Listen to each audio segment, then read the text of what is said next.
À notre émission de la semaine, en première partie, nous recevons une dame qui nous vient du Gabon. Elle est originaire du Gabon.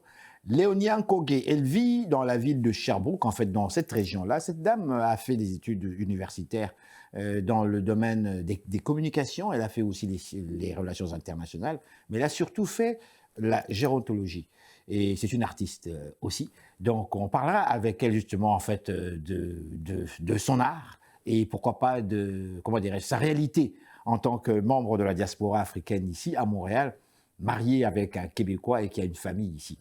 Donc c'est très intéressant, je vous invite à suivre cette interview. Et en deuxième partie, nous recevons un artiste, vous avez déjà eu l'occasion de voir dans nos émissions, Just One. Il nous vient du Cameroun chez monsieur, il vit à Montréal depuis de très nombreuses années et s'intéresse beaucoup plus à un style musical où il parle beaucoup de la tribu Bantou. Bantou que l'on retrouve beaucoup en Afrique du Sud, en fait, plutôt en fait, l'Afrique centrale et même en Afrique du Sud. Le prototype, je suis un Bantou, comme lui-même. Donc, on aura l'occasion de suivre cette interview. Madame, monsieur, bonsoir, ici Henri Ngaka.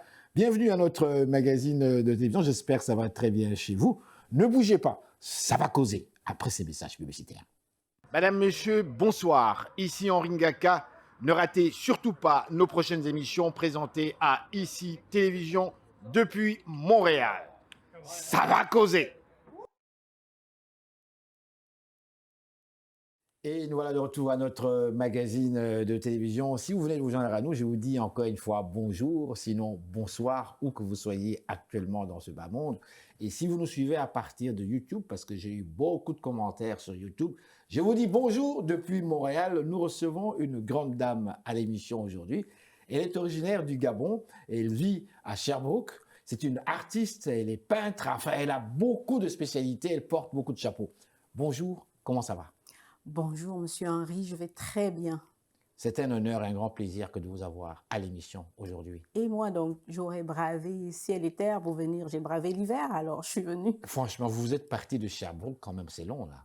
Hein? À peine 2 heures, et quand on est habitué à faire de la route, on trouve Ouais. plus ça long. Ah, mais franchement, nous sommes flattés. On est très content de vous avoir ici. Et je dois le préciser, elle a fait tout ce trajet à partir de Sherbrooke, madame, monsieur, pour venir jusqu'ici dans nos stations de télévision. On a une peinture, avant d'aller plus loin, parce que j'ai toujours une phrase, mais je vous la pose quand même. On va d'abord aller vers votre peinture. Je vous la pose quand même. Qui êtes-vous? Juste. Alors, je suis Léona, mère de 3 enfants, gabonaise d'origine, installée à Sherbrooke, en Estrie, depuis, je dis souvent bientôt 30 ans, parce que je veux arriver aux 30 ans. En fait, depuis janvier 94, je suis installée à Sherbrooke. J'ai, dans mon parcours, étudié en communication, en relations internationales, en art aussi, art visuel. J'ai commencé dans l'art à écrire et je les mettais sur le côté, là. Mais Vous mettez ça de côté oui, je mettais ça de côté, l'écriture. Je l'ai longtemps mis. pour vous concentrer sur vos À études. la peinture. À la peinture. Oui, oui. Vous mettez donc l'écriture de côté Je pour vraiment... me concentrer à la peinture. Pourquoi la peinture spécialement? Pourquoi la peinture? Parce que c'est une expression directe. C'est lorsque la personne admire une toile, elle l'analyse selon ce qu'elle comprend et voit. Et moi, lorsque je la fais, je l'analyse selon ce qui sort de moi. Alors, la créativité en peinture a suivi, en fait, l'écriture. À un moment donné, j'avais tellement d'écrits que je me suis dit, qu'est-ce que je vais faire avec? Et du jour au lendemain, je dis, pourquoi ne pas faire de toile grandeur nature? Vous écrivez sur quel thème? Oh, sur tous les thèmes, comme on peut d'ailleurs le voir ici, ce qui est écrit sur cette toile-là, Inquiétude, remords, désespoir, gêne, sur amour. l'amour, sur la vie en général, les conseils, ça a toujours tendance à soutenir et à conseiller, en fait. Amour, réconciliation, acceptation, paix, mépris, rejet, racisme, exploitation, abus, douleur, découverte, surprise, aventure, confiance, tolérance, adaptation. Et là, je vois ici résilience, confiance, espoir, calme, même si mes lunettes sont là, mais je vois quand même très bien. Oui. Je vois quand même très bien. Alors, tout ça, ça synthétise en fait une vie, c'est ça? Ça synthétise des vécus. Alors, tout ce qui est écrit, comme vous l'avez lu tout à l'heure, je l'ai fait en fonction de le mois de février qui vient là. Moi de l'histoire des le Noirs. Noir de l'histoire Oui, des moi de Noirs. l'histoire des Noirs, En oui. effet. Oui, oui. Alors, j'ai écrit tout ce que j'ai entendu, tout ce que j'ai vécu lorsque les personnes immigrantes arrivent, surtout les personnes noires arrivent, Oui. les difficultés à travers lesquelles elles sont confrontées. Mhm. Il y a l'adaptation qui en soi n'est pas instinctif à tout le monde. Mhm. Il y a la découverte. Dans le positif, il y a la découverte, il y a la surprise, il y a l'aventure, il y a la confiance. Mais La confiance. la confiance. La confiance est là. Oui, la Déjà? confiance est là. on Déjà, arrive? quand tu arrives, même Ouais. avant, tu as confiance que tu vas être bien installé, Mhm. que tu vas avoir gain de cause si, par exemple, tu cherches à avoir un emploi, à t'installer, à Ouais, mais t'établir. mais c'est pas toujours le cas. Non, ce n'est pas le cas pour tout le monde, en effet. Mais je pense que quand quelqu'un part de chez lui, il a confiance en quelque chose quand même. Non? On Il ne espère. part pas avec. Moi, je me mets toujours dans la peau de l'autre. Hein, pardonnez-moi. Oui, c'est bien. Justement. Mais est-ce que quand on part, est-ce que quelque part, d'accord, c'est l'aventure, mais est-ce qu'il n'y a pas une crainte parce qu'on va vers va l'inconnu, vers des gens que vous ne connaissez pas, vers des cultures que vous ne connaissez pas. Vous ne pouvez même pas prévoir la réaction des personnes que vous allez rencontrer lorsque vous allez dans un autre pays. Je me rappellerai mon cher beau-frère africain, congolais comme moi, à la fin de nos études universitaires, on faisait tous les deux des maîtrises ici à l'université de Montréal. Il me dit, beau-frère, moi je rentre chez nous au pays. Je dis, mais pardon, on est bien ici là. Il dit, non, non, non, non, non, non, non, je rentre. Je dis, mais pourquoi? Il me dit, parce que ici, pour un immigrant, c'est comme si tu faisais de la guérilla. Je dis, pardon? Il dit, parce que tu ne vois pas ton adversaire.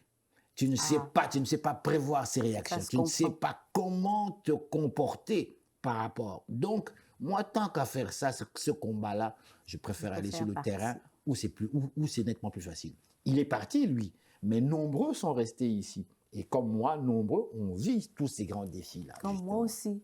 Justement, quand tu viens, tu es dans l'avion, ou quelle que soit la façon dont tu viens, tu as en toi quand même une certaine confiance, un certain espoir. On est content, quelque part. Tu es content, là, Oui. pour découvrir, tu sais que tu découvriras. Mais en fait, oui, tu as quelques petites craintes qui sont internes en toi, mais tu ne les fais pas voir. On est content, Parce même que la neige blanche, quand on la voit, on est content de la neige. On est tout ébahis, là, comme un jeune enfant qui découvre son nouveau jouet. On est hébété, on est ébahi, on veut tout de suite la palper. Attends quelques années après, c'est frais en tabarnouche. C'est frais en titi. En effet. Bon, alors, je vais revenir sur votre peinture. Finalement, c'est vous. Mots de mes mots dans ma peau. Oui, mot M-O-T-S, donc pour un mot. De mes mots, M-A-U-X, la douleur. Dans ma peau. Dans Votre ma peau peau, en tant que femme dans noire. mon dos, dans ma peau. Oui. Et c'est un recueil d'histoires, de vécus que j'entends de part et d'autre, d'immigrants aussi comme moi, qui lorsque nous sommes ensemble, nous échangeons, puis tout de suite on revient à ces conversations. Comment t'es-tu senti quand tu es arrivé? Maintenant que tu es là, comment tu te sens? Alors, c'est un recueil de mots que j'ai pris pour écrire ça ici, pour que tout le monde puisse voir comment l'autre se sent. À cette question que vous avez posée, quels sont, je ne veux pas rentrer dans la vie privée intime des personnes, parce que je dois considérer que c'est quand même personnel, mais dans les réponses globales que vous avez reçues, comment est-ce qu'on s'est senti, mais comment est-ce qu'on se sent après? Comment la personne se sent après par rapport au fait qu'elle ait raconté son histoire, par exemple? Oui. Ben, elle se sent dégagée. Dégagée. Parce qu'elle en a parlé avec des personnes qui ont plus ou moins vécu ce qu'elle a vécu. Au moins, elle se dit, ah, je ne suis pas la seule personne à avoir vécu ça. Nous sommes plusieurs personnes qui vivent cela. Oui, ça dégage. Quand je vous écoute, je trouve ça très intéressant parce que je me reconnais quelque part aussi. Je suis noir comme vous, je suis africain comme vous. Et ça fait des années comme vous aussi que je vis ici. J'ai une famille comme vous aussi. Mais on ne parlera pas de moi, on est là pour parler de vous réellement. La question ici, si je vous parle de ça, si j'aborde cela de cette manière, simplement parce que vous m'avez dit, ça fait 30 ans, n'est-ce pas? Presque. Presque 30 ans que vous vivez ici. Oui. Et lorsque je regarde dans votre tableau, il y a des éléments quand même très importants et tout à fait pertinents. Quand vous dites, par exemple, ici, Mo, M-O-T-S, de Memo, M-A-U-X, dans ma peau, comme tel. Ça fait longtemps que vous êtes là, vous.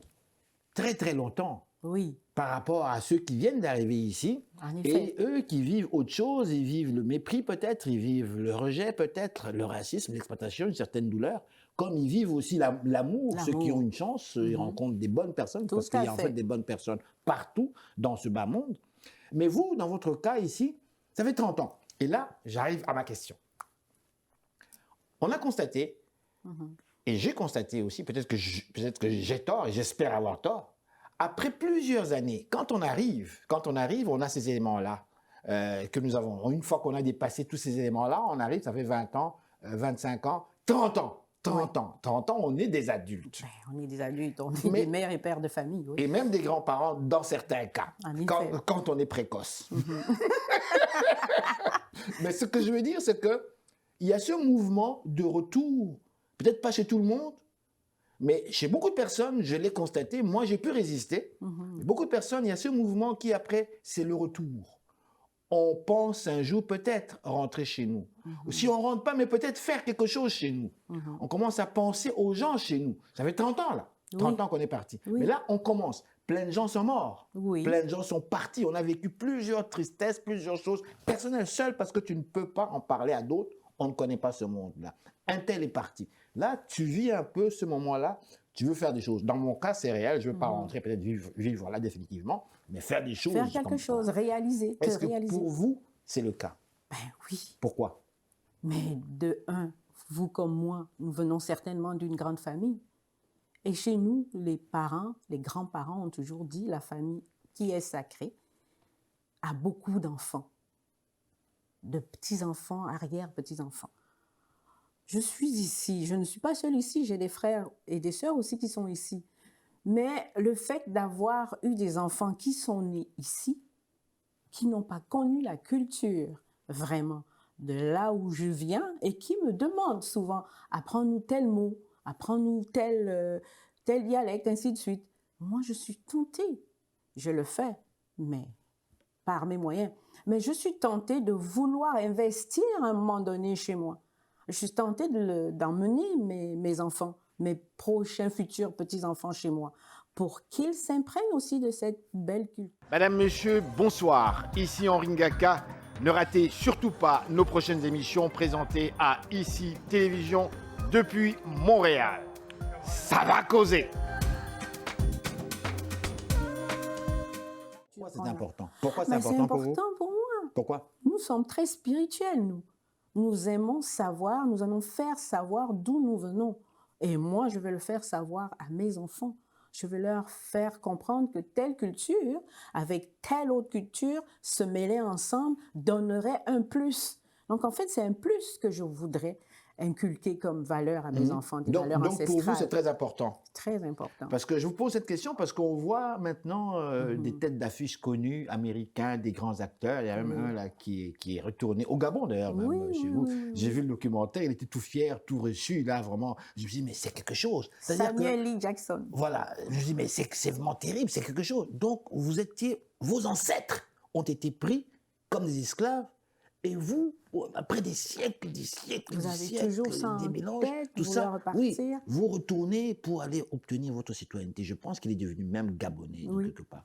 Est-ce que vous, c'est ce que vous voulez donner à vos enfants, c'est ça? Ah ben, les enfants ont déjà, ils sont nés ici, oui, mais ils ont déjà leur acte de naissance gabonais. Hein? Ah bon? Mais non, il ne faut pas traîner. Donc pour vous, c'est très important. C'est très important. Mais est-ce que vos enfants parviennent-ils aujourd'hui ici à s'identifier quand même? Bien sûr, ils sont québécois, naturellement. Oui. Ils sont nés ici, ils ont grandi ici. Ils parlent comme tous les Québécois. Ils sont chez eux, comme on dit. Oui. Ils sont vraiment chez eux. Exactement. Mais est-ce que, pour vous, l'importance même de leur inculquer des éléments culturels sur l'Afrique, sur votre pays, le Gabon, votre pays d'origine, est-ce que c'est important ou bien lorsqu'on observe, par exemple, chez de nombreux jeunes, où on est à côté des États-Unis, vous savez, Oui, on a l'influence. cette influence américaine qui est très très forte, et même si on ne veut pas, elle est là quand même, elle Elle est là. vient vers vous et vous C'est normal. mange quand même. Alors, mais vous, dans tous ces éléments-là, il y a les États-Unis, les enfants ici beaucoup. Peut-être que je dis une bévue, mais ils sont plus américains qu'ils ne seraient européens quelque part. Ils disent on est québécois, mais quelque part, on voit bien que tout ce qui vient des États-Unis, On s'en imprègne. on le prend, on prend volontiers. Ah, mais vous, venant avec les éléments d'Afrique, j'arrête là. Est-ce que c'est pas quétaine quelque part pour avoir des enfants? Non, non, non, pas du tout. Non, c'est une richesse, c'est un plus, ce sera toujours un plus, ça peut pas être quétaine. Par rapport à leur chum, dans leurs amis? J'ai toujours dit à mes enfants qui sont de mère noire et de père blanc, que je ne vous dirai jamais, par exemple, allez épouser un homme noir ou allez épouser une femme blanche, c'est votre choix. S'ils viennent vous poser cette question-là, vous faites quoi? Je leur dis, c'est votre choix, comme moi j'ai eu le choix. En fait, moi, mes parents m'ont donné le choix. Je suis avec un homme blanc. Vos parents vous ont donné le choix. M'ont laissé ce choix-là. Ça veut dire que si vos parents auraient dit non, vous l'aurez pas fait, c'est ça? En fait, puisque je suis ici, je ne sais pas. Oui. Non, mais je vous pose cette question parce Oui. qu'on vit tous ces mêmes problèmes-là, Oui, ces c'est mêmes vrai. situations-là, où nous, dans nos cultures, qu'on soit adulte ou pas, mais on doit demander quand même la permission aux parents. On doit quand même leur en parler doit parce que leur en quelque parler. part, on veut la bénédiction. Voilà. Si on n'a pas la bénédiction, attention, là, les maladies peuvent venir, les enfants seraient très, très envoûtés. Vous savez très, très bien de quoi je parle. Et même les gens y croient. Mais c'est ce qu'on nous dit, est-ce que c'est Votre vrai? mariage, votre ménage sera maudit. Il y aura de la malchance parce que vous ne respectez pas. Donc, il faut demander de la permission aux parents, aux grands-parents qui vous donnent, comme on dit Il faut chez leur nous. en Là, parler, puis ils te donnent sa bénédiction. ça veut dire, moi, dans mon cas, on te crache sur le visage, je suis là, tout. La bénédiction. Elles sont différentes, les bénédictions. C'est quoi cette bénédiction? Nous, on te lève les bras vers le ciel ou on te fait un signe de croix au front. En tout cas, c'est différent. Mais chez vous, donc, ça a été accepté par la famille sans aucun problème, c'est ça? Il faut dire que oui, ça a été accepté. Il faut dire que mes parents sont des personnes très cultivées aussi, qui ont beaucoup voyagé. Donc, les différences Ils étaient ouverts, en quoi. tant que telles, Ils non. étaient ouverts. Non, pas eu de difficulté avec ça. Parce qu'ils se disent, ah, toi tu nous amènes un toubabou là, les blancs là, c'est quoi là dans la famille là, ça va, ça va faire Est-ce qu'il va- bizarre là. Ben, j'avais des questions comme ça, là. J'ai eu des questions comme ça, même pas Oui. de mes parents. Hein. Non? Genre, est-ce que quand tu vas l'emmener au Gabon, est-ce qu'il va s'asseoir et manger dans le même plat que nous? Est-ce que s'il faut l'emmener à la chasse, il viendra à la chasse?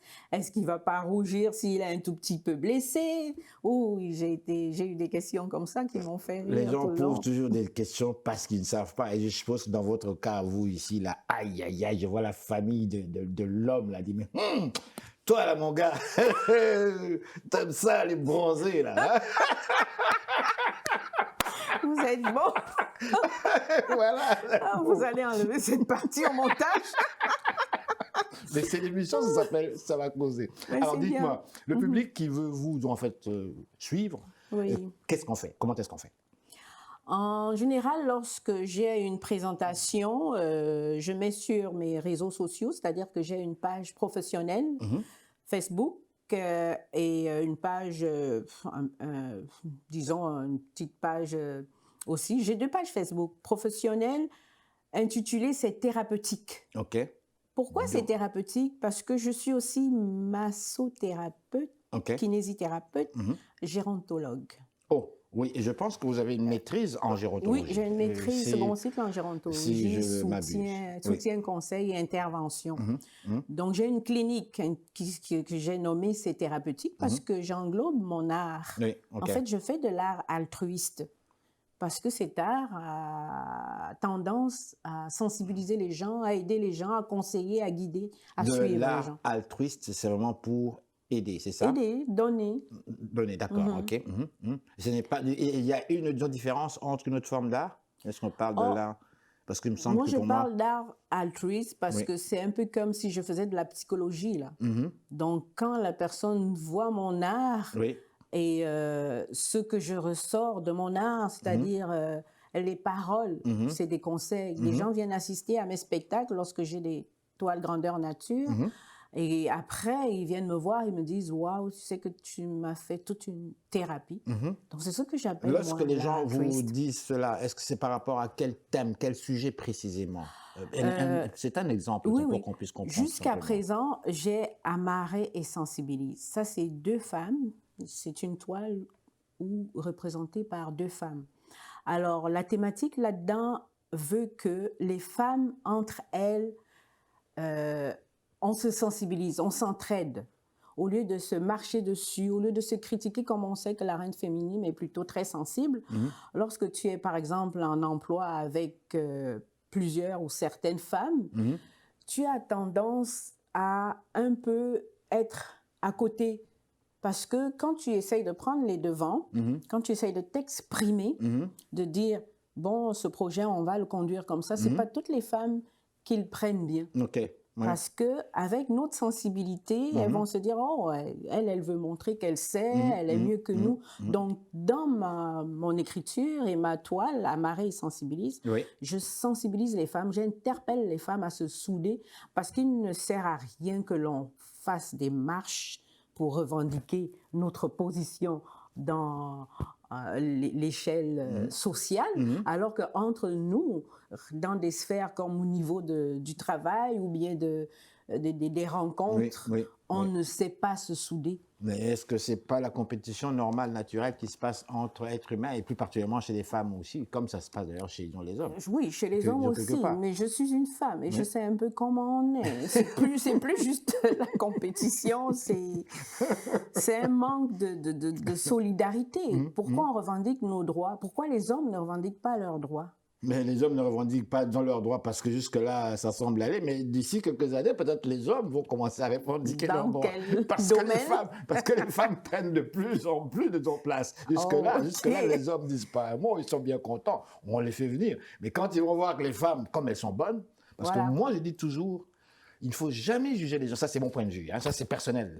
J'espère que je me trompe, mais jamais par le sexe. Pourquoi? Depuis l'école primaire, on voit ça. À l'école primaire, déjà, tu vois que une fille, là, elle est très studieuse, elle est sérieuse, elle va, elle revient chez elle, elle lit ses histoires, tu sais. Tu vois que c'est une fille qui veut, tu sais. Et ça, c'est depuis l'école primaire. Oui. Il y en a, ça va jusqu'à l'école secondaire, cégep, université. C'est du monde comme ça. Tu n'as pas le choix que de respecter et d'admirer quelqu'un comme ça. C'est une femme.